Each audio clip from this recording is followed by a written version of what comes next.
Welcome. Let's talk this week. We're going to keep going with modular arithmetic. We're going to talk again about the Zn that we kind of introduced last time. Namely, I just want to talk about what do we know? So last kind I kind of left it at this. What values of Z6? And then we said which ones have inverses. So remember, an inverse means that it has some number. If I was to write this out real quick, it has some number. So let's just consider what does Z6 look like first off, and then we'll go through the list. Z6 is the set 0, 1, 2, 3, 4, and 5. Well, the question is, when I take any of these values, A, does there exist a K such that that's equal to 1? And this is going to be mod 6 because it's Z6. That is really what I'm asking for inverses. I'm saying, so which numbers A from this list is this true? Now, to get that answer, we can actually kind of, let's work, at this point in time, we don't know a whole lot. So let's kind of brute force it a little bit. So let's just go through them one by one. 0. 0 times what is congruent to 1 mod 6? If anything, well, the truth is we happen to know that 0 times any number, right, any, is going to be 0 mod 6. Doesn't matter the mod, it's still 0. So that means 0 does not have an inverse. Okay, so that didn't work. So let's come back and let's now look at, let's just work our way through the list of numbers that we have here. So what about 1? Does 1 have 1? Well, hopefully you can figure out. So again, 1 times what is congruent to 1 mod 6? Well, I don't even need to even check this. I can go through the numbers because 1 times 1 is 1. Okay. I don't even need the mod 6 part, but it's still true. So 1 does have an inverse. Let's go through the rest of them. So let's look at 2. Well, 2 obviously times, I don't have to multiply by 0. I mean, I can literally, if I wanted to, look at n and then 2 times n and then look at all this list because it's going to be a short list. 0, 1, 2, 3, 4, and 5. If I make this list, it's just going to be 0, 2, 4, 0, 2, 4. Let's notice something real quickly. Notice how it does the same grouping. It just cycles back through them. That's going to be kind of an important thing. In fact, this structure has the name cycle again, but notice it has nothing that's equal to 1. So we can come back over here and be like, I'm going to X that one out. And let's just erase what we have in here, but let's keep this table and let's just take it up a notch and let's instead look at 3. So again, as we deal with 3,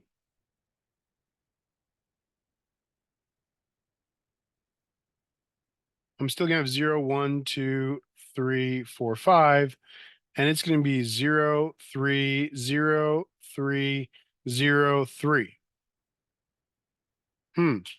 That one doesn't work. Again, let's erase what we have in here. And let's run through. Oh, I forgot to erase the 3s. Let's go through 4. Now, there's a couple things. Actually, we can cheat a little bit here because we've already done 4 times 1, 2, and 3. That's an easy part. So we actually don't even need to run through it. At this point in time, we can actually keep reducing the line because 2, we ran through everything, which means nothing is an inverse back to 2. Because these, it turns out, that are what are called, I'll get to this later. We refer to these as commutative or abelian because of some properties they have. But let's just look at 4. I'm trying to brute force. I just want to help you see this. This is 0. This is 4. 4 times 2 is 8, which is 2 mod 6. 3 times 4 is 12, which is 0. 4 times 4 is 16, which is 4. and 2. And again, notice I have a pattern that is repeating. This is going to be the trend, but again, I have nothing in here. Huh. So this starts asking questions that maybe you're seeing a trend. So which of my values so far, I've only had 2 numbers. I've had no numbers so far because this is X'd out. I've had 1 is the only one that has an inverse. Well, we've got 5. So let's just throw in 5. We want to look at 5. Well, let's go down our list real quick. And I got 0, I got 5. This is 10, which is going to give you a 4. This is going to give you 15, which it turns out is the remainder of 3. This would be 20, which is the remainder of 2. And this is 25, which is the remainder of, hey, we got one. Okay, wait. Notice I have 2 values, my entire list. Why do the numbers 0, 2, and 4 not have inverses?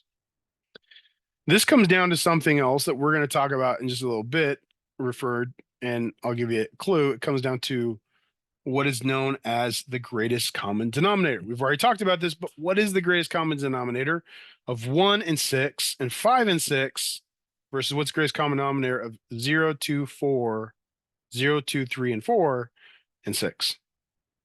So this is the idea I want you to use. Now, part of the reason this is also a really cool concept is because of something we deal with known as units. So units are anything that has an inverse. And we denote these things as Zn with a star. And sometimes the star is up here, but we do some kind of Z sub n with a star to be the set of all the units of a particular Zn. I almost use similar terms that I realize that I can't use for y'all because we haven't gotten there yet. All right, so but this is important. I want you to think about that, play with that. That's part of the discussion board from last time. What are the trends you noticed about what are the units? So let's look for an example here. This is interesting enough because the Euler phi function, also known as the Euler totient function, it is the number of elements that have units, which is also equal to the number of elements whose greatest common denominator between my mod and the number is 1. Wait, let's go back to that list. When we had Z6, which numbers had an inverse or were units? It was 1 and 5, which have a greatest common denominator of 1. The rest of them have a greatest common denominator other than 1. Hence, they give us problems. So we want to know this question. How many are there? So I have for you 2 questions. This is your discussion board question. What is phi of 7 and what is phi of 20?